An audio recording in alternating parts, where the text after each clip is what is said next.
Hey guys, Crew of Blind. It's been a long day. Crew of Blind Wave back. I'm Calvin. I'm Carmen. I'm Jen. I'm Jake. And we are here with the spoiler review of The Long Walk. If you haven't seen it, go away, because this is all spoilers and it's going to ruin the movie for you if you haven't seen it yet. We're waiting for you to leave. We have a spoiler-free review for you to go watch, and then you can come back when you go see the movie, because you should. So, fuck. Yeah, now we have to talk about it. Yeah. I'm going to give you guys the same warning I gave the spoiler-free review. This movie's very heavy. We just got back with it. This might be a more condensed, shorter Truncated. Review than the ones we've done in the past, just because we're still, processing it all and thinking about, the themes and the thoughts and our feelings of it, especially with what happened in the United States this week. Mm-hmm. So we're going to do our best to try and get through it all, but it will probably be shorter than normal. Yes. That being said, fuck. This was rough to watch. Yeah. Yes. It was very draining. Emotionally, physically. I felt tired. Yeah. Mm-hmm. Oh my God, yeah. They did a really good job of, keeping the just slightly more than comfortable pace up all the time. Yeah. And the thing is, at least to me, is it felt comfortable early, but it stayed the exact same pace, and because the movie was tiring to me, the pace started to feel uncomfortable. Yeah. Because that's what they were going through, and the fact that they had to stay at above 3 miles an hour. Mm-hmm. So you start to breathe, and be like, when can I take a break? Because they can't take a break. Yeah. I can't imagine doing the one theaters. There were theaters that did treadmill versions of this, to where you walked on a treadmill and you had to stay above 3 miles an hour. If you drop below 3, you had to just leave the theater. Yeah. Which is crazy. I couldn't do that, let alone this movie. No. Yeah. No. 100%. No, we reached way earlier than they stopped walking, right? And I leaned over to Calvin and I was like, oh, I'd be gone. Yeah. I would already be gone. Yeah. I mean, I wouldn't have signed up for it in the first place. Yeah. But we also don't live in this But then they also talk about that. post-war Yeah. fascist regime where a major's... Extremely dystopian. Yeah, this major is seemingly the leader in charge of what's left of the United States. Yeah. Yeah, or at And least a significant portion of it. Yeah. They talk about how, they don't know anybody who hasn't signed up for it. So it's just so expected and so prevalent that, it's almost like they don't have a choice. Well, I love that they covered the fact that it was the guy that brought it to their attention, because they all thought it was a choice. Mm-hmm. And he was like, it's not a choice. Do you know anyone who hasn't signed up, and why? It's because we need comfort, we need money, we need food, we need anything. And so it was a moment for all of them, except for main character. Garrity? Garrity. Ugh. Yeah. Number 47. And I love that moment. Because it also, not only is it showing us these characters who are like, it isn't a choice. It's telling us what that world is. Mm-hmm. Yeah. That they don't even realize, because that's just their life. Everyone needs this so bad that, that chance is worth it. And a chance being that only one person wins, meaning everyone dies. Yeah. And it's not like it's you hear that everyone dies. It's, you watch it. Yeah. It's a televised event that they use to boost production to try and restart the economy, keep the economy of the United States great. Yeah. And what a choice to not show. They're showing us the camera view, but they're not showing us people watching it, other than the people there there. We don't even see the camera view. Yeah. Well, I mean, you see the camera. Yeah, we that's just see the recording camera. We see it. We But see them it's filming, very but we don't brief, see the too. broadcast. And it's you see it once, right? Yeah, they talk about it in the very beginning when it focuses on somebody, and they talk about how weird it is, and then it's never again. Yeah. I really like the themes that they had talking about the perception of choice, when you are stuck in this place where you don't have any other good options, and your one good chance is a 1 in 50 death or win the lottery, basically. Yeah. It's almost certain And death. no one's turning that option down. Nobody. 1 in 50 is your best odds of having a happy life. Not only that, if you even get selected. Yeah. and that was what I was say. Not only that, like all these people give in, and they have to select people each year. So that means they're telling people no every year. You can't do this. Yeah. It's also very interesting because the movie opens up on the letter that Ray gets, where it specifically says volunteer in it. When, like, I mean, technically, yes, they are all volunteers. Nobody is forcing them to. Sure. But it is a commentary on classism in that it is so hard that they can't. You know, it's either I do this or I don't eat for some of these people. Yeah. It's like working a less than minimum wage job, you know? Yeah. Like, I have to feed my kids. I have to survive. I have to have a roof over my head. What happens if I just stop working one day? They replace me, and now I'm in an even worse, insurmountable position. Yeah, and it's interesting that the movie never tells us the amount of money that it is they win. Yeah. They get a wish, and they get riches. They get a life-changing amount of money. But we don't know how much it is. But if they're able to bring together that much money to give one person, you have to think, and they have enough money to maintain these military vehicles and pay these people to do this long walk to murder people as if they fall below. Does everybody not have enough money, or is it just being kept somewhere to keep this like they lower class? Yeah, they talked about it briefly, but it doesn't seem like the long walk is too taxing on the major. Yeah. Yes. You know? No. Well, he gets to sleep in a bed and have a shower every night. Very specifically, we don't see the major move until the very end of the film. Every shot is a static film of him standing in his special Jeep in his little cage that has a little cage, and him talking about bravery and hard work and tenacity. Yeah, he does talk about balls a lot. A lot. An uncomfortable amount.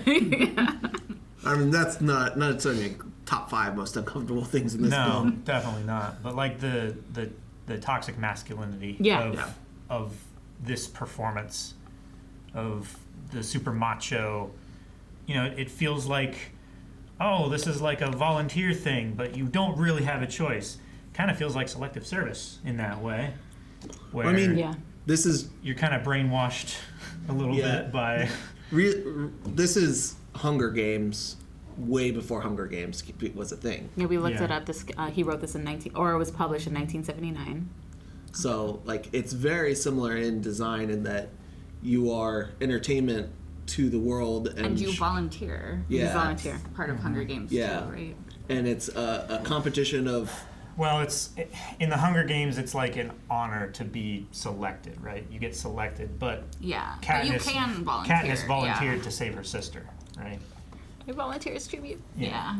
But this, I think it's also brilliantly edited and shot in the sense of it starts with that letter, so you're reading volunteer, so you're like, okay, this person volunteered, everyone else is, you know, pushed into it, and then they have that discussion so that you know what's really happening. See, I never got the thought that they were all not there by. Well, no, like the first. I knew once we got there and they started talking. Well, no, Yeah. I assumed they all volunteered in the same way. Yeah, I just didn't know. I just felt like because the letter specifically says volunteer, it was like it probably was like not really a choice volunteer. So then when they say that later, I'm like, oh, this is confirming what I kind of thought. I kind of figured either that like you sign up for this voluntarily or you don't get any kind of social aid, or you know. I didn't know if like. I went in knowing that it was like a good handful of kids because I'd seen the trailer. I don't think it said 50, but when it said volunteer, I was like, well, they probably have a number that they have to hit, and if they don't get enough volunteers, people might not be volunteered. Is my thought, and so I went into it being like, okay, so our main character is going to be a volunteer of this group. How is he going to separate himself out from everybody else because he's a volunteer? But it's not the case. Yeah. This movie lives and dies by 2 things. It's actors and it's writing. And it just delivers. Definitely does that. This is the first time I've seen Cooper Hoffman, who played Raymond, in anything. and he was I our think so as well. our Like our main through-line protagonist. character, sort of. He probably deuter protagonist with McFry's. But this is the first time I've seen him in anything, and he was just excellent in this. I really like this helpful young adult that just wants, everything he did, every chance he got, he helped someone and really tried to pull people along when he could. Yeah. He tried to be the glue. Yeah, and he really sold that was his personality and this kind of big cuddly bear person. Yeah. But we start with him his mom not wanting him to do this and him being so insistent, and it takes us a very long time to really understand why. Yeah. And it's so impactful when you find out. You almost feel like he's doing this out of rebellion. Yeah. Because it seems like there's some tension about like the dad not being around anymore. Yeah. You don't know what that's about yet. At first, it feels like the dad's not around by choice. Yeah. But the choice that it feels like is not the choice that it is. Yeah. In which the dad makes the choice that Ray wants to make in this. It's just Ray doesn't realize he is making the same choice in a different way that McFry's helps him kind of realize. And then speaking of our other protagonist, McFry's, David Johnson was so good. Yeah, no. He was my favorite character. Yeah. Like, Him and Baker, because I really loved Baker. yeah. I saw him. I've seen him in Romulus recently. Yeah. And he is so good in Romulus. It was at the end of the movie. I was like, it was like the very one of the last scenes. I was like, oh, Jake, he was an alien Romulus. He's like, yes, I know. I was like, at the end of Alien Romulus, I was like, he's so good. I gotta see him in other things. And I was saying it in this film. I'm like, for McBride is so good. I hope to see him in other things. Not realizing I already had. No, but I do want to see him in other things as well. It was like a lot of the actors in this I would very much enjoy seeing in other things. Yeah. They did an incredible job. Yeah, I think that they did a really good job with the bond between Ray and Pete. Like, that was just, it felt so real and so believable right from the jump. Like, Yeah. you can see why these two guys would gravitate towards each other. And then, like, the rest of the little group as Coming well. together. I actually disagree with you guys on one thing of saying, like, Raymond started out wanting to, like, help people. I think he went there for one thing only. Well, And it was Peter that was telling him, it is worth it to make friends. It is worth it to help each other. He's the one that says, we're the Three Musketeers. There's four of us, though, which, by the way. But before that, he had already helped people. The first kid that started to fall Yeah, behind, he was he the one did who help grabbed The one that had the the Charlie horse, and Yeah. he was the first one to grab him and basically drag him along and say, "You got this," and he said yes, and then he true. fell behind again. Yeah. So he wanted to be He wanted to be helpful. his reason to be there wasn't to be helpful, but Sure. that's the But kind then of couldn't person he was. But then couldn't stop himself when he saw Yeah. something He- happen. He didn't volunteer for the money. He No. volunteered selflessly to help everyone in the hopes that Well, No. his sacrifice Well, at the yeah. end, if Yeah. he won, Yeah. I mean, Yeah. would change I mean, it everybody's was both lives. selfish and selfless, right? Because Sure. selfishly, he wanted revenge for what happened to his father. But he also had, like, pure intentions for Everybody helping other people through that revenge. Yeah, that revenge was not like just revenge. It was revenge because this person causes this pain, and he does it to other people. Yeah. I can do something and break the system. Yeah. Yeah. Because his revenge was on the system, and it just so happened to be a singular person. Yeah. But he came in. He's doing that because one, it's revenge, but two, he wants to help other people, and he does that throughout the film and helping people in small acts Yeah. Yeah. or big acts. When he drags Curly away, Curly and then the he little gives kid. and he gives Hank his food early on because Yeah. Hank's And allergic to the one. He drags Art away from Olsen, too. Yeah. He Yeah. runs Olsen back when Olsen, Yeah, was screaming Baker's name. yeah. yeah. Then I think, like, Peter and Ray then, I don't know, helped each other. Because I Yeah. do think Peter helped Raymond, like, it's worth making the friends Yeah. on this trip, knowing what the end is. Oh, I'm not saying Well, yeah. No, I know. I'm just saying that that was my original point, but then I'm thinking, no, maybe Peter seeing Raymond grab Curly going, you're gonna make it, you're gonna do it, let's go. I think they both equally were trying to like help other people. It's like, just in different ways. In different ways, yeah. It was just Ray physically grabbed the person, and Peter made relationships. Yeah. Made relationships, made them bond. And He tried to get people like to talk and like keep their spirits up. Yeah. And, Yeah. like don't just fall into like yourself and then get lost kind of.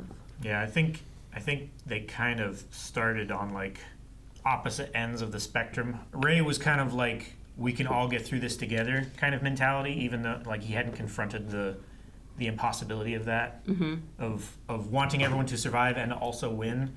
And I think McVries was like, no, I'm gonna win. Like I don't have anything else, so this is what I'm doing. Like I win or I don't, and it doesn't matter anyway. And then by the end, he was more like, no, we can get through this. Like we can all get out. I think. Kind of feeling. I think that once Peter got so close to Ray, he wanted Ray to. I think that's why I thought his plan the whole time, like after a certain point, was like, I'm gonna get Ray to the finish line, because he said already, like he didn't care if he made it. He's like, I'm not that kind of person. I don't have that in me. I don't have that mental fortitude to do it. And then he saw That's the what mom. he said, like, and then right after Curly, he was like, yeah, no, I'm not gonna make it. Yeah.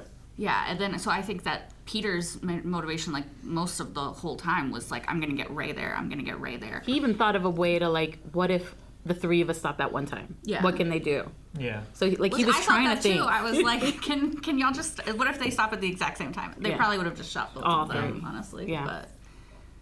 But you could still make a statement that way. Yeah. Sure. If especially with somebody like Ray there, maybe his goal isn't that he can't meet his full goal, but maybe you can still make the change that you want to see by making a statement in that moment. Yeah. That they could have done. So then outside of those two, we had a kind of larger cast of side characters throughout this long walk that we got to spend time with, and we got to see like the whole gamut of personalities, what happens when you go through a traumatic experience and explore like the depths of human resilience and how far a human can go and before they break and how they break. Yeah. Malnourishment, exhaustion, stress. Delirium, or is that a word? Delirium. Psychosis. Yeah. Because like guilt. Yeah, oh because rage. some of them went Like Fear, that one guy that just took off. Yeah. he just lost it and ran like Barkovich is the one who kind of like is our person to watch all that through, because he's the antagonist and he's the one who he antagonizes the Curly? Is it no, Curly? it wasn't Curly. It was the kid. It wasn't the kid. The kid was Curly and he died early. He Rank. Yeah, he bullied Rank. And he also made fun of that one guy. Who was he? Was it Harkness, the one that the writer? Yeah, Harkness was the writer. He was also like.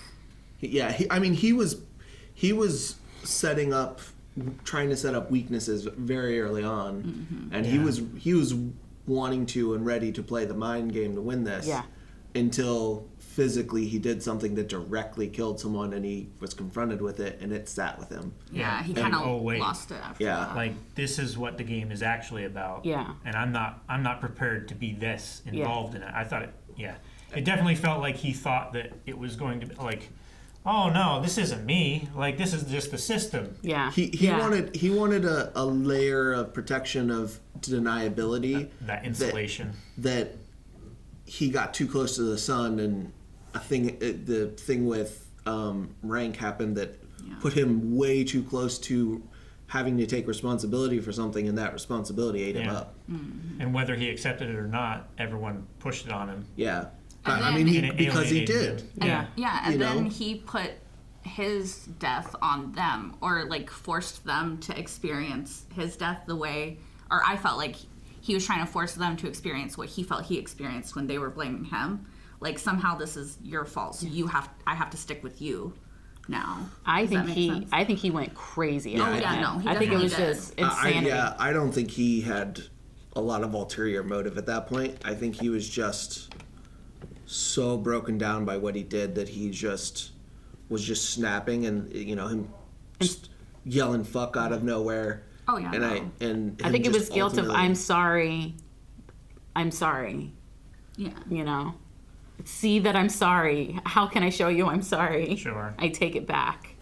I was so very worried that he was playing a game, and he was going to stab Raymond when he had him up close. Yeah, when he was like Thing fiddling next with the to him. spoon and he was Yeah. like, scratching and stuff. Yeah. Like I thought he might have been playing a try to push game. him off the road. Something. That's I what I thought. thought he might have been playing a game. There was a worry there that he was playing a game to try and do it and see what happens. But the guilt was so bad there. He was just like, Yeah. I want to, you don't think, why didn't he ask me? Like, I could be a part of this, and I want to be part of this group. And Yeah, but realizing that the bond is so important in that moment that he wanted to be a part of it, that he purposely pushed himself out of it. Yeah. Because he could have been a part of it from the beginning. And I think that's a big message in this movie. Yeah, I think so. What, guilt or friendship? No, the bond of Yeah. Okay. bond of humanity, of this life being so long. Like you can't do it alone. Yes. and Sort of like idea. and being there in the moments and looking for and moving towards the next one. Yeah. It's all one step in front of the other. Yeah, you can't look too far ahead. You just have to live in the now. And Yeah. you can't look behind. Yeah. God. Yeah. It was rough, guys. Yeah. Fuck you, Stephen King. Which one of my other favorites in this movie? I know you really liked Arthur. I liked Olsen a lot. I liked Olsen a lot as well. I've seen Ben Wang in. Oh, I love Olsen. 10 Ameri- naked women. I know. It's great. He was in a Disney Plus martial arts show that was kind of more of a kids audience, but I checked it out because I knew he was going to be in That I think has- Karate Kids at the time, and it had who was it? Was it Mulan? Is she in it? No, No, never mind. I'm sorry. it was man. I'm blanking. But it wasn't Ming Na Wen. It I was was gonna say, you can just click on his name if you want. Yeah. Oh, shoot. That's why we Yeah, have right this there. up. This is It's what not we- Sandra Oh. It's American-born Chinese. Yeah. Oh. Oh, yeah. She left. I went right back up for her. Is it that? Michelle. Michelle Yeoh. Michelle Yeoh. Yeah. Yeah. My brain kept go on the O. Of Yeoh, Yeoh. yeah. Yeah. So I kept going Sandra Oh. And I know he was in Karate Kids, so I knew he had action stuff down. Mm-hmm. He's athletic and he knows martial arts and he can move. So to see him be like a very dramatic role in a very serious, suspenseful movie is really showing like he's rounded out and he's got the chance to be like in basically anything. Because Sure. he was a funny kid in the show, it's kind of comedic and silly. He was kind of comedic in this, too. Yeah, Oh, and he yeah. had comedic moments, but then he was, Yeah. yeah. just a really, kid who was scared and struggling, and it was just so interesting to see him in a different kind of thing. Mm-hmm. And he had that fun accent. Which a couple characters did have accents in this that were, especially McFry's. David. Yeah. His accent was kind of thick, but he also spoke really, really low, in like a low tone. So I think I definitely need subtitles for this movie at some point. Oh, yeah. Because I think there's some Like, times you that just I missed kind of some like things. missed some things that Gotcha. him and Arthur said. Because Arthur also came with like a Louisiana accent, and sometimes that one can be rough to keep up with if you don't listen to it for a long time. Yeah. I personally didn't have any trouble with the accents or anything.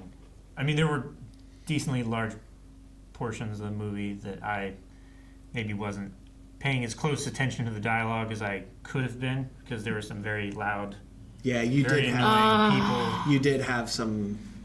I heard talking from, and it was like close enough to be you, and I was like, is that Calvin talking to Carmen? But like, he doesn't talk that loud in the theater. For a minute, I thought you guys didn't like it. I was like, they're just talking during the movie. No, But then it I was- realized it was the people. It was Yeah, other no. people behind us that were very uncomfortable to hear talking in the movie theater. Oh, we'll have to ask what they were talking about later then. What were they talking? Let me write that down. I think when I watched the trailer, I like kind of guessed everything, like the premise and Yeah. the stakes and everything like that. But like, there's so much more in this movie than just the premise. Yes. Yeah. And it really gave you time to think about it all and You really really get did. invested in it. The trailer doesn't really sell the trauma bonding that happens with these people over these 5 days and this how awful this experience is, and it does not prepare you for how real the violence of it is. Oh God. Oh, it's very visceral. Yeah. The very first shot of Curly where it came out of his cheek is just so rough to watch, and like It was terrifying. the lack of humanity of the soldiers that they're just fine with killing these young men. You know, maybe the worst one is the kid that fell And the got tank run just over. ran over him, Yeah. and they wait and they don't he's not getting up. Sure. He's lost. And they're But they like, give him they're his like, warning warning. because that's and the I'm warning. like, just kill him. Yeah, Dear warning. God. Warning number 2. Warning number 3. Final warning. Final I think the third is the final bit. Yeah. It's there to inflict cruelties to make sure that these other kids stay in line, and it's a tool that's used overall in general in this world of this is a cruel thing, but you've indoctrinated people to watching it and experiencing it, and they cheer it, and they're there at the finish line and are excited about the last I think that was person. The last kill. That was so jarring to see the people at the finish line cheering, and you see what's happening, and you're like, how are you cheering for this? It's so horrific. And then the little girl that was a fan, go number 47. Well, I don't think it's so much her, because I think she was just a fan of, because it's his home from state. The home state. Oh, he's home state, Like our own guy or something on you're her right. sign. So, but the family that's sitting around the table in the field, Just watching. because the girl was within a first mile or two. People were probably not going to be out by then. But some of the people later on are definitely there to watch Yeah. and see if violence is inflicted on these people. And it was interesting to see they're going cross country for a really, really, really long time, but as soon as it got towards the end, they started going towards a city, and it looked like it was a pretty nice city compared to the places that we went through during the walk. Mm-hmm. So the class that got to enjoy the fun part of it, right in their front yard, that felt gross as well. It really did. Mark Hamill got to be just a gross, awful dictator. Yeah. I was like... Completely two-dimensional. Just Just absolutely just an asshole. evil. Yeah, just evil, just... Unredeemable. Yeah. But the thing is he probably in his own head thinks he's doing the right thing to bring America back to... Yeah, every year there's a spike in productivity, so it must be working. Yeah, it's got to be good. It's bringing us back to where we were. It has nothing to do with fear, control. Yeah. I mean, keeping people in line. he thinks those things are necessary. Mm-hmm. I mean, it's a drill sergeant made into a bad drill sergeant made into a leader, and bad drill sergeants inflict terror on their troops. Yeah. There's those awful stories of drill sergeants forcing people to run until they puke and doing stuff like having to eat it or put their face in it or whatever. It's horrible. These levels of cruelty exist in these systems to train people and brainwash them, and this is what happens when that person is in charge of everything. Yeah. And that person also has an army of people who believe that they're doing the right thing, because if they don't kill that kid, then the country doesn't have a spike in productivity this year, and maybe the economy goes under. Or, and we see it at the end, they're afraid of standing up, and when somebody stands up and the general or the major's put down, we have that very long pause of if McBride is gonna get shot. Yeah, and you're just waiting. Ray was right. Maybe not. Maybe nothing happens. And maybe nothing happens, and he gets to drop the gun and walk away, because these people might not have those ideals, but they have felt like they've had to maintain them because out of the same fear. Yeah. The rigid structure still exists, and maybe if that structure is shown to crumble a little bit, maybe you doubt that the system is necessary. Yeah, it's like the 300 thing. What if you can make a god bleed? Yeah. And suddenly that thing is no longer a god. Yeah. And you no longer have that level of fear of that thing. So other people can stand up to that. Mm-hmm. See, I will say that I actually questioned at the end of the movie if that part was real or if he did get shot and he was like dead and imagining that. I feel like we would have given some cue of that happening. Yeah. And like just because like it did feel Calvin surreal. was like, there was like almost like a surreal quality to it. And Calvin, because I was also like, well, did it happen? Because there was nobody behind him, and he's like, well, all the crowd was the other way. And I was like, I guess you're right, because it just looked almost like. Because when Major asked him, what's your wish, and we looked at McBride's, it was really only this one soldier. Yeah, I was gonna say catty cornered him, and then it was empty. Yeah. So, I don't think that is the case. No, I don't think so either. I like thinking about it, but like in that moment, I was like, "Is this?" Yeah, I got you. I also had a feeling of is it real or not at the end. I also felt that way, but I decided. I decided it was real. That feeling. I decided it was real as well. It's also very interesting that, like, a lot of the movie is about the endurance of the human spirit, but also when it breaks and why and how it breaks, and that the reason that Raymond stops is because he doesn't see that happiness and that light, and he can't do it. But he gives it to so he gives this chance to McFry's. But him doing that and him dying is the thing that breaks McFry's choice of what he wants to do. So and he picks up Raymond's his wish, final wish, and carries it. Now, does that mean there's two thoughts of that? Is he carrying out his wish out of revenge, or is he carrying out his wish because that's out of respect? Out of not necessarily respect, but that is the way towards the light. That he believes what it's going to happen. He now believes that breaking this system is now the way towards that light. I guess that's possible. I just thought like because it's what Raymond wanted, and he was willing to stop to let Raymond go, but then Raymond made that choice for him, that he's like, okay, I'm going to give you what you wanted. I didn't think it was necessarily revenge. I thought it was out of love for Ray. Yeah, but that's why I'm saying it can be one of those two things. It could still be. And I think it is still McFry's, but he breaks enough of what he wants to do what Raymond wants and do the ugly thing. Yeah. The one thing I wish that we got at the end was to watch McFry's go back and get the necklace off of Raymond. Mm-hmm. Yeah. To get Baker's necklace. Yeah. Because Baker's maybe one of the hardest ones to watch. Oh yeah. Olsen's too. Olsen's was really rough. Was really rough. And how much it affected Baker and how much Raymond had to fight to get him back. Mm-hmm. And when they were dragging him away, and Baker was like, "He was screaming my name." Yeah. Yeah. It was rough. I think Baker's until the end. Then that one was the hardest. But I think Baker's was the worst for me because like he was fine, and then he all of a sudden wasn't, and then he's like, "Just let me." Just promise you won't turn back and look. But then they frame it so that he's directly between them, so you we can have see. to look. Yeah. That was. Well, yeah, they don't want us to. Okay with that. They don't want us to be able to look away. To not look away. Yeah. It's the all you can see. I'm happy I'm not the only one. Another rough part for me was the steep walk. Mm-hmm. And like the only thing I could think about at that moment was like, is this how kids feel when that happens? And like, it's so gruesome. Mm-hmm. It's so gruesome, and it's in your face. I don't know. That one was rough. I mean, they lost 14 people that night. Yeah. Yeah. In the span of probably 20 minutes. Yeah.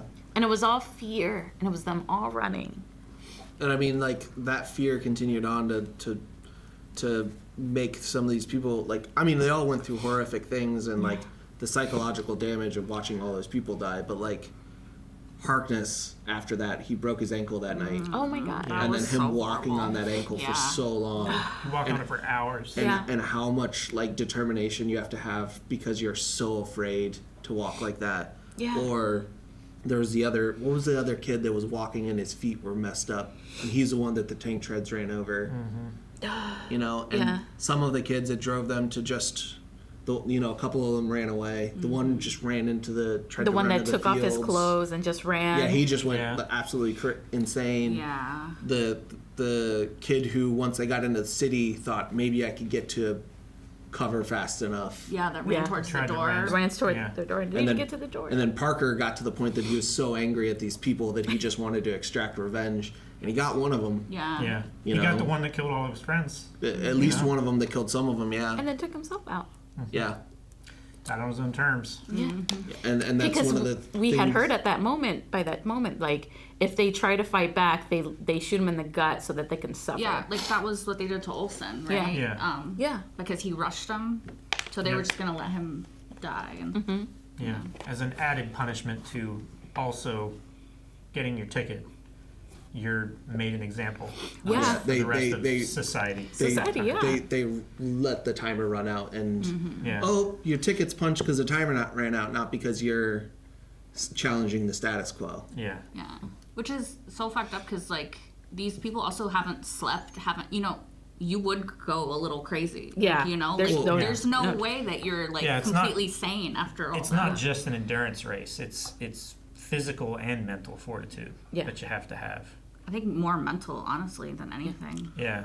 Which the trailer did not prepare me. I thought they were No. getting sleep at the end of the night. I thought they were going to get lunch breaks. I thought there was going to be like an hour in the day and at least 6 hours at night.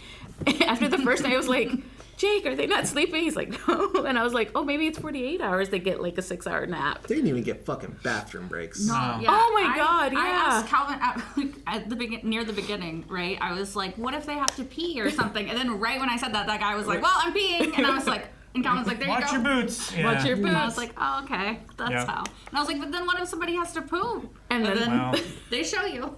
they show you Yeah. both ways. So Yeah, the one guy goes out so bad. I know. Oh, That's- God. that's like Calvin was like, "That would be me." I was like that's Oh, no. like the reality of it being like I do not have a very strong gut at times. Yeah, I mean, I'm there too. You would not be able to walk next to me because it would be the back of my pants if I was there that long. But my feet would have broken way before that. Yeah, I don't They don't even know. have time to change their shoes. Yeah. I mean, Raymond Yeah. lost his Oh yeah, at like the when he last took his 50 shoes miles. off, and his feet were already so bloody. Yeah. even with the shoes. I like that they showed that. Yeah. And that them showing how like gruesome the walk is because someone gets the shits. Like Yeah. someone's feet goes out. Someone has a seizure. Someone, on the Yeah, road. that someone poor has guy. seizure. Yeah, A I'm Charlie assuming, horse, assuming like probably dehydration wasn't Yeah. keeping up with fluids and food. Liver shut down. Yeah, Kidneys shut which down. Stebbins Yeah. got sick. Yeah. He was the most. Him and McBride's were the most probably physically fit and prepared because McBride's never really struggled. No. No, he really Nobody didn't. needed to help McBride through the whole thing. And nobody think it's needed to help because Stebbins. He had so much of a hard life before the walk. Yeah, that's that why he said, "I've been it walking my wasn't- whole life." It Yeah. wasn't Yeah. really that much different. It's Yeah. just there's a promise of a reward at the end of this walk where before it was just survival. Yeah. Yeah, and Stebbins, he unfortunately got sick for the first time when he's trying to Yeah. win the approval of his father. That Yeah, which I don't know if you guys clocked it, but I was like, he's the only person that the major said anything to other than Oh. take your number and go back in line. I clocked that, but I didn't know what it meant. Yeah. Yeah. Like he called him son. Yeah. Like you could take that as like, Yeah. oh, good job, kid. Yeah. You know, Yeah, something like- like that. Bucko, Yeah, whatever. But yeah, just like he was saying like, I know who you are, and it doesn't make a damn bit of difference. yeah, Yeah. yeah. I mean, he's just a fucking monster, Oh yeah. and he expressed it every chance he got. Yeah, there's nothing redeemable about him at all. I told Calvin, I was like, I have never hated Mark Hamill more than in this role. And I really like Stebbins' last realization that He's the rabbit. he's the rabbit that's making Peter and Ray keep going when he knows he knows that one of them's going to give up for the other. Yeah. He doesn't know. He might not know which, but he knows, and he realizes, I'm making I want them suffer more. Yeah, I want them to make that decision. not I'm me. dying already. Yeah. Yeah. I need to make my own choice and not be the rabbit and not give my dad that satisfaction. Fuck that man. Yeah. Yeah. Is basically what he said. I do love the general growing resentment towards the Major and the system and the long walk and everything like that. That scene, I think it was like on the third day or something like that, where they're like, "Fuck the Major, fuck the long walk," and they're all like cheering and they're like they're holding music up and playing it and everything. Because they have nothing to lose at that point. Yeah. They're gonna die anyway. Yeah. And what's the Major gonna do? Just kill every one of them and not have a winner that year? They're gonna arrest him. He's not gonna get a productive year that year. Yeah. He's gonna get unrest. I did like that. Also, Stebbins gave them a reason not to just communally sit down. Yeah. Because that was my thought the whole movie. I was like, Raymond and Peter are going to get to the end, and Peter said earlier in the film, when I'm tired, I'm going to sit down and I'm going to go the way I want. Yeah. My prediction the whole film was he's going to sit down and we're going to pan over and and Raymond's going to be sitting with him, and he will have as soon as McBride does it, he sits. And I would have, if we didn't get those lines from Stebbins, I would have questioned why was that not a thing. Yeah. You know, or had hope. I would trust the movie to know they didn't do it for a reason, but I'd rather know than not know. Yeah. Yeah, I will say, like, at the end, so when, you see, like, Peter stop, and I was like, oh, I fucking knew that he was going to do this. Me and, too. I was immediately crying because I was like, too. I knew he was going to do this. And then when Ray goes back and then he stops, I wasn't expecting that. Neither was I. So And he just that fades back. That fucked me up. And Peter thinks he's still walking with him. I'm curious why they shot him in the gut there, because I don't think we got a final warning. There was no warning. It was just shots. Yeah. I think maybe, which I wasn't paying attention to because I was too busy crying, maybe they warned him when he went back for McFry's and I didn't hear it. Yeah, they did. No, I think, right? Yeah, but The McBride would have heard the final warning and turned before that, I think. But I didn't hear any of it, so... The Major gets the final kill. Well, yeah. So they saved him for the Major. Oh, Yeah. so they just... There's no warning at the end, though?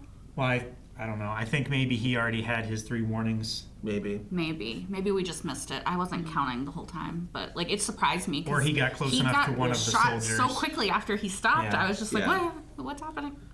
And he's like, sorry, Mom. Oh, that was fucked up. No, really, yeah. I was really worried though when he went to his mom. I was like, do not make this woman watch you get shot. Like she watched her husband get shot. Like that's real fucked up. And that's what Peter was saying. Like, don't do this to your mom. Let's go. Let's go. Let's go. Yeah. I was so stressed. Because yeah. Raymond's dad is he's the kind of person that changes the world, really. Mm-hmm. Yeah. It's just, it happened in the middle of the night and nobody saw. Yeah. Yeah. It's just, Raymond, realized, I need to do the same thing. I just need to make sure people see it. Yeah. Yeah. Make sure it's televised. Like, Definitely. Which, like, he took the right lesson from his dad, I think. And I think he did it in a good way. It's just really hard to watch. Yeah. Very impactful, very, like... Very heavy, very deep. Very heavy, yeah. Watch it maybe one or two more times in my life, and I'll say I'm good with this movie. I would love to read breakdowns of people who are smarter than me, who can break down the subtleties. Or more emotionally intelligent than me too. or at the very least, like able to articulate it in a way that like that's what I'm feeling. I just didn't know how to articulate my feelings. Yeah. I'm also a big believer of a film or a piece of art is not solely by itself. It's what an audience brings to it. Yeah. So like what Jake was saying earlier, it was a rough watch for us this week, specifically because what's been happening this week. And I think that's why it hit me harder and the gruesomeness hits. So like you've already seen it if you're watching this, but like Jesus, it's rough. And I think, like, everybody is going to take something different away. Like, probably even the 4 of us are taking something different away because we can't separate our own thoughts and ideas from the art that we're consuming. Exactly. And therefore, we're changing the art as we're consuming it. So, like, And the stuff we take away from it, like you said, because Baker, I don't know what it was about his character that just fucking touched my soul. I think that's going to be our spoiler review of The Long Walk. Yep. It was good. Yeah. If you like this review and you want us to see more, make sure you're going down in the comments and telling us more movies that you want to see this year.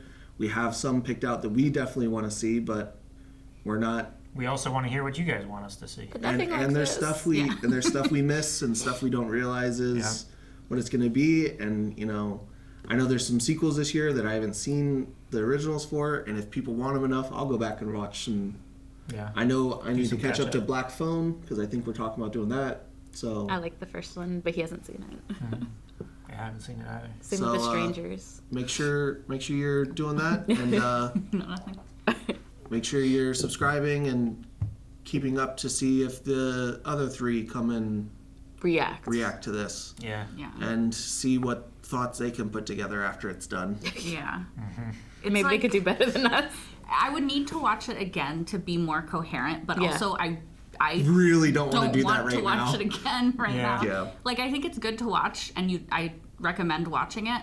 I don't know that I would willingly watch this again. At least not for like a while. I need emotional distance. I think by the time it hits digital, I'll be ready to watch. I'll probably watch along with the reaction whenever Yeah. it gets done.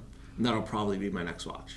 I guess we just gotta put one foot in front of the other, and just move on to the next thing we can do. And Yeah. I the think 2 that's- messages, fuck Stephen King, fuck Francis Lawrence. That hurt. Even though she loves Stephen King. Thanks, guys, for watching this spoiler review of The Long Walk. Come back for more. Hopefully, more energetic reviews. We're sad. kind of. Less sad. We're hitting close to midnight. We're emotionally drained. See you next time, guys. Bye.